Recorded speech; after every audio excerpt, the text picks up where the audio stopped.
Good morning. मैं Manisha Meena, assistant professor mathematics, government college Todaraisingh, BSc part third year का paper first real analysis के बारे में हम पढ़ रहे थे। तो इसके हम पिछले वीडियोज़ में हमने पढ़ा कि पूर्ण क्रमित क्षेत्र क्या होता है, उसके ऊपरी परिबंध, निम्न परिबंध, किसी भी समुच्चय के ऊपरी परिबंध क्या होंगे, निम्न परिबंध क्या होंगे, ऊपर से परिबद्ध समुच्चय, नीचे से परिबद्ध समुच्चय, उच्च, निम्न और परिबद्ध समुच्चय, इन सब चीज़ों के बारे में पढ़ चुके हैं। और हमने जो लास्ट लेक्चर है उसमें हम पढ़ रहे थे कि वास्तविक संख्याओं के क्या क्या प्रॉपर्टीज़ हैं, क्या क्या प्रगुण हैं। तो उसमें हमने सबसे पहला पढ़ा था आर्किमिडियन प्रगुण। अब आर्किमिडियन प्रगुण और उससे रिलेटेड हमने थ्योरम पिछले लेक्चर में कर लिए हैं।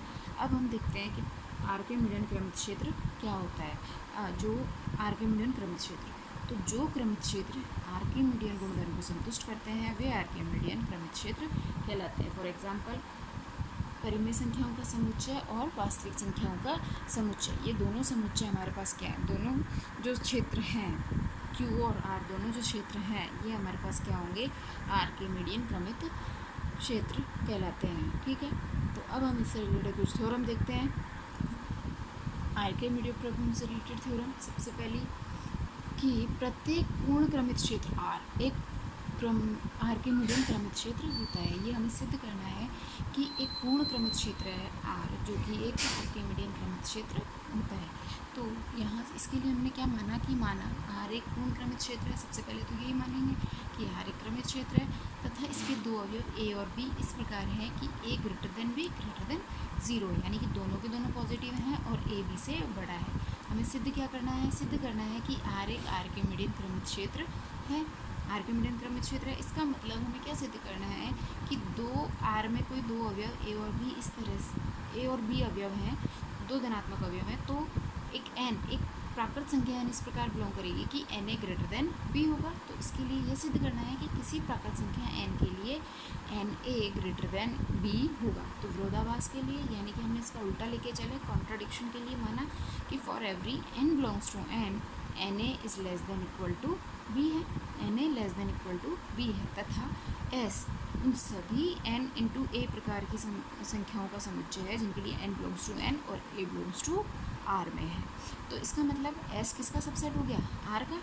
ठीक है, चूँकि for every x belongs to S, प्रत्येक x belongs to S, S में एक x ऐसा है के लिए B ग्रेटर देन x है, B greater than equal to x है, यहाँ से b greater than equal to x है, क्योंकि x क्या है S में और x कैसे अवयव है Na इंटू बी के बराबर। तो Na को हमने क्या मान लिया x, तो x greater than b greater than equal to x हो गया। इसका मतलब है कि S ऊपर से परिबद्ध समुच्चय है। क्यों, क्योंकि ऊपरी परिबंध हमारे पास क्या आ गया B, जिससे ये सारे के सारे अवयव छोटे हैं। तब पूर्णता अभिग्रहित से, पूर्णता अभिग्रहित क्या कहती है कि यदि R कोई क्षेत्र है, पूर्ण क्रमित क्षेत्र है, तो यदि S उसका ऊपर से परिबद्ध समुच्चय है तो उसका उच्चक भी R में विद्यमान होगा। ठीक है, तब पूर्णता अभिग्रहित से S का उच्चक R में विद्यमान होगा।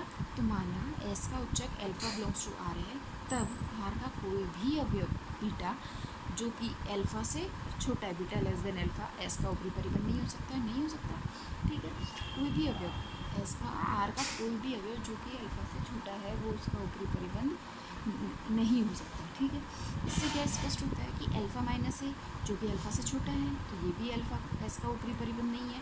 ठीक है, इसलिए n में एक प्राकृत संख्या k विद्यमान है कि k a, यानी कि k into a greater than equal to alpha minus a, यानी कि एक ऐसी संख्या k विद्यमान होगी जिसके लिए k a greater than equal to alpha minus a होगा। तो इसके लिए क्या आ गया, k a प्लस ए को हमने पक्षांतरण किया तो k a plus A greater than equal to alpha, तो k plus 1a greater than equal to alpha, जो कि अब ये क्या है कि अल्फा से बड़ा k प्लस 1a हमें, जो कि अल्फा के उच्चक होने का विरोधाभास है। क्यों, क्योंकि अगर अल्फा इसका उच्चक है तो ये सबसे छोटा ऊपरी परिबंध है, लेकिन यहाँ हमारे पास क्या है कि k plus 1a greater than equal to alpha, जो कि अल्फा के उच्चक होने का विरोधाभास है। अतः हमारी मान्यता for every n belongs to n के लिए b greater than equal to Na असत्य है। जो हमने यहाँ लेके चले थे कि Na less than equal to b है, ये हमारे पास गलत है, असत्य है। तो इसका मतलब सही क्या है कि अर्थात here exist n belongs to n such that Na greater than B होगा। इसका मतलब है जो आर है वो आर्किमिडियन क्रमित क्षेत्र है, आर्किमिडियन प्रगुण को संतुष्ट करता है। जब आर्किमिडियन प्रगुण को संतुष्ट कर रहा है, सेटिस्फाई कर रहा है, तो इसका मतलब वो आर्किमिडियन क्रमित क्षेत्र है।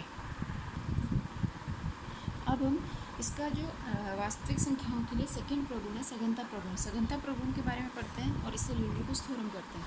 तो इससे पहली थ्योरम क्या कहती है कि किसी भी किन्हीं दो भिन्न वास्तविक संख्याओं के मध्य अनंत परिमेय संख्याएं विद्यमान होती हैं, यानी कि between any two different real number, यानी दो अलग अलग आपके पास रियल नंबर हैं, वास्तविक संख्याएं हैं, तो उनके बीच में infinite number of rational number exist करते हैं, यानी कि उनके बीच में अनंत परिमेय और अनंत परिमेय संख्याएं आपकी एग्जिस्ट करती है। तो इसको सिद्ध करने के लिए हमने क्या माना ए तथा बी दो वास्तविक संख्याएं हैं तथा ए लेस देन बी है, और ए क्या है, पॉजिटिव है, ए ग्रेटर देन बी है, यानी कि ए पॉजिटिव है तो बी भी पॉजिटिव होगा।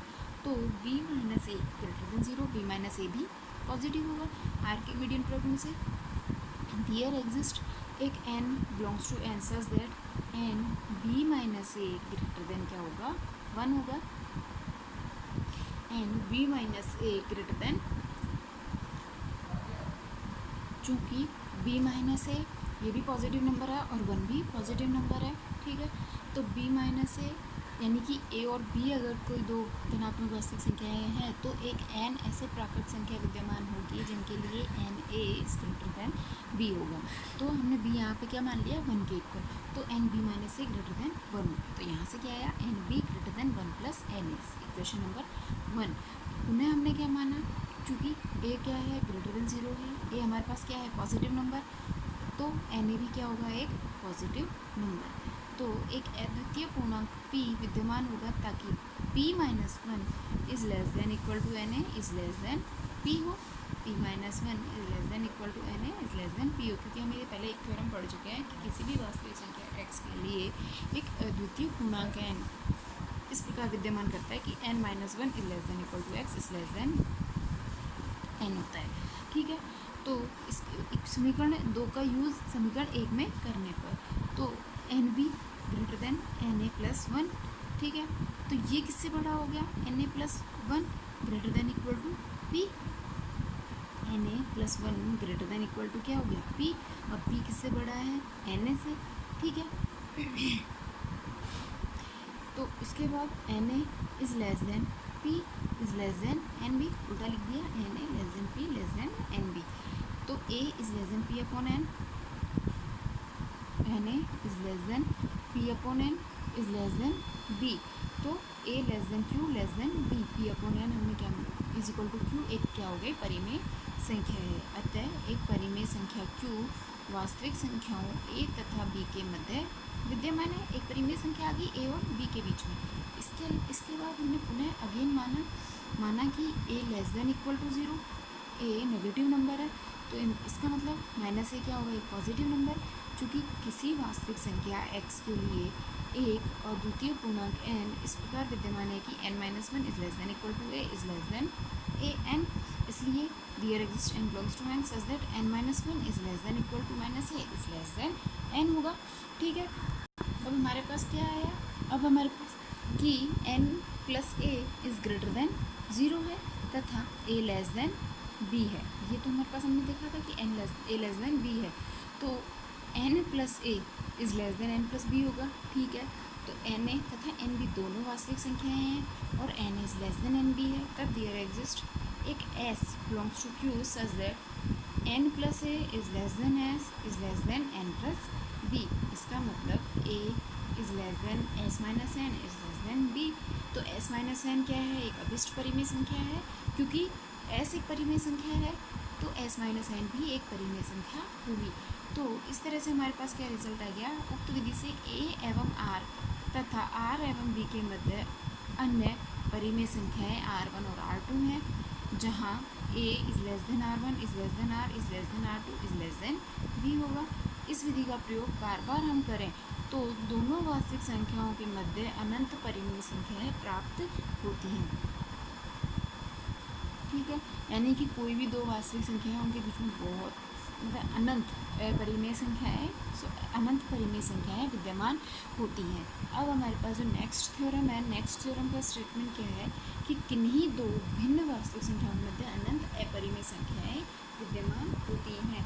तो परिमेय संख्याएं विद्यमान होती हैं, ये तो हमने पढ़ लिया पिछली थ्योरम में कि दो वास्तविक संख्याओं के मध्य अनंत परिमेय संख्याएं होती हैं। अब हम देखते हैं कि दो वास्तविक संख्याओं के मध्य अनंत अपरिमेय संख्याएं भी होती हैं। तो इसके लिए हमने माना वही प्रोसेस कि माना x less than y, x y belongs to R, x और वाई दोनों आर के अवयव हैं और x लेस देन वाई है।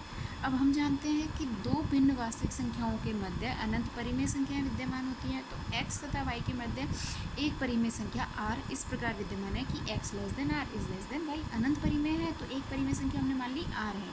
तो हमें क्या सिद्ध करना है, x तथा y के मध्य एक अपरिमेय संख्या z विद्यमान है, यानी कि x less then z less than y। इसे सिद्ध करने के लिए हमें यही सिद्ध करना पर्याप्त होगा कि एक परिमेय संख्या z इस प्रकार विद्यमान है कि x less then z less than r, यानी कि x और r के बीच में परिमेय संख्या है z, यानी कि एक अपरिमेय संख्या है z। अब या तो x परिमेय संख्या है या अपरिमेय संख्या है। तो हमारे पास सिर्फ दो ही कंडीशन है कि x या तो परिमेय होगी या अपरिमेय होगी। तो हमने माना फर्स्ट केस कि x एक अपरिमेय संख्या है। सबसे पहले हम लेके चले कि x एक अपरिमेय संख्या है। चूँकि परिमेय संख्या r तथा अपरिमेय संख्या x, इन दोनों का योग क्या होगा, एक अपरिमेय संख्या, तो z x plus r upon 2 एक क्या हो गई, अपरिमेय संख्या हो गई। तो ये x और r के बीच में x प्लस r अपॉन 2, यानी कि z एक बिलोंग कर रहा है इस केस में। अब सेकंड केस क्या है कि यदि x एक परिमेय संख्या है, जब x एक परिमेय संख्या है और अल्फा एक धनात्मक अपरिमेय संख्या है, अल्फा एक धनात्मक अपरिमेय संख्या है, इस तरह चूँकि परिमेय संख्या, चूँकि हमने माना था कि x less then r less than x जो है वो r से छोटा है, तो r माइनस एक्स क्या होगा, ग्रेटर देन 0, पॉजिटिव नंबर, तथा r एक आर्किमीडियन क्षेत्र है। अतः आर्किमीडियन प्रगुण से एक n belongs to n such that n into R minus x किससे बड़ा होगा, अल्फा से, ठीक है, एक धनात्मक परिमेय संख्या से बड़ा होगा। तो r greater than x plus alpha upon n, ठीक है, और ये किससे बड़ा है, x से। तो यहाँ से हमने माना x plus alpha upon n को क्या माना, z, जो कि एक अपरिमेय संख्या है। क्यों, क्योंकि अल्फा अपरिमेय है तो x plus alpha upon n भी क्या होगी, एक अपरिमेय संख्या, यानी कि z क्या हो जाएगी, एक अपरिमेय संख्या। चूँकि अल्फा एक अपरिमेय संख्या है इसलिए r greater than z greater than x, इसका मतलब x less then z less than r होगा। अतः x तथा r के मध्य एक अपरिमेय संख्या विद्यमान है।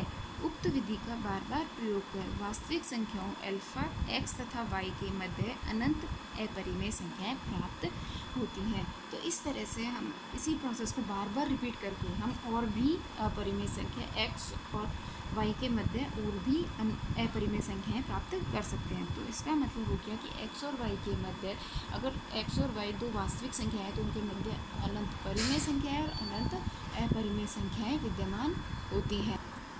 इसके साथ ही आपका chapter 1 real number system as a complete ordered field first unit का एक टॉपिक कंप्लीट होता है।